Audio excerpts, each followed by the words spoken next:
Au lendemain de la Grande Guerre, la France est dans une situation apocalyptique.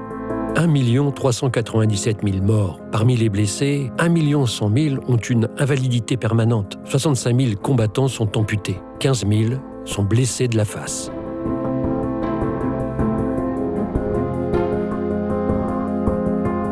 L'aéronautique militaire naissante a payé un lourd tribut à la défense de la patrie.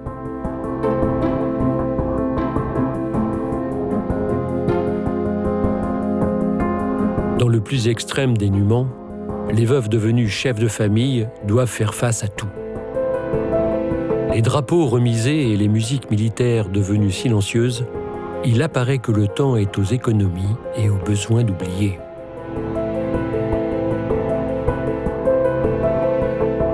Le traumatisme de la guerre, suivi des nombreux accidents civils et militaires, la mise à l'écart des enfants de la patrie qui se sont sacrifiés et de leurs familles, voilà le ferment qui a conduit un petit groupe de grands blessés à fonder les Ailes brisées, afin que soient secourues toutes les victimes de l'aviation, les blessés, les mutilés, ainsi que les veuves, les orphelins et les ascendants.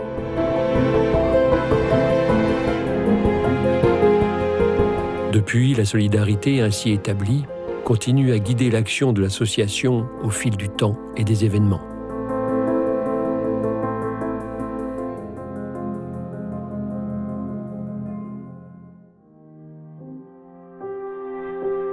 Depuis les origines de l'aviation, c'est l'action qui guide les professionnels.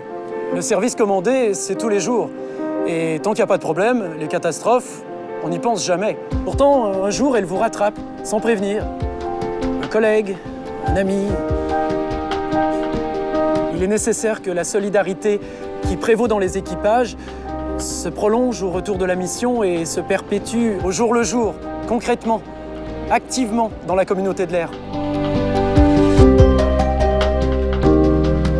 Un officier en tenue est venu m'annoncer l'accident. La vie bascule d'un coup. Et dans ces moments-là, ce n'est pas seulement d'une bonne assurance dont on a besoin. Il faut continuer malgré tout à assurer matériellement et moralement.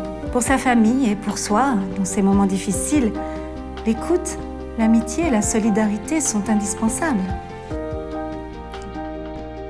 Dans la sécurité civile, quand il y a une urgence, il faut y aller. Le service de protection des personnes et des biens, c'est pas qu'une affaire d'expérience de pilotage ou de nombre d'heures de vol. C'est beaucoup d'engagement, de responsabilité vis-à-vis de tous les professionnels qui nous entourent et de leurs proches. S'engager concrètement, c'est participer et adhérer à l'association.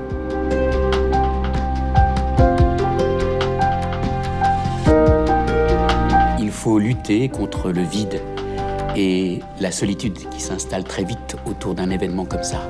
Il faut participer et partager pour s'apercevoir que si ma douleur n'est pas celle de l'autre, elle lui ressemble beaucoup.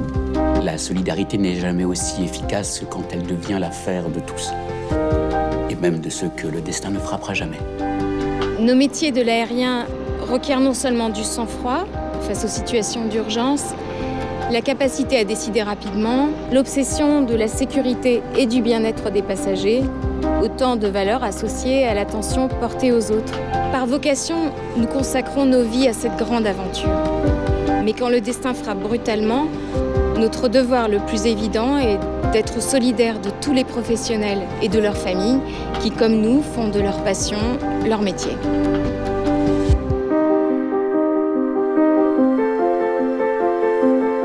On dit que le souvenir de quelqu'un existe en partie dans chacun de ceux qui s'en souviennent.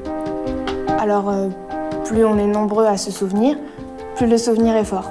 Pour nous, les pupilles, les bourses d'études que nous alloue l'association nous permettent de nous réaliser. C'est un accompagnement qui nous rend l'absence plus tolérable et le souvenir plus vivace.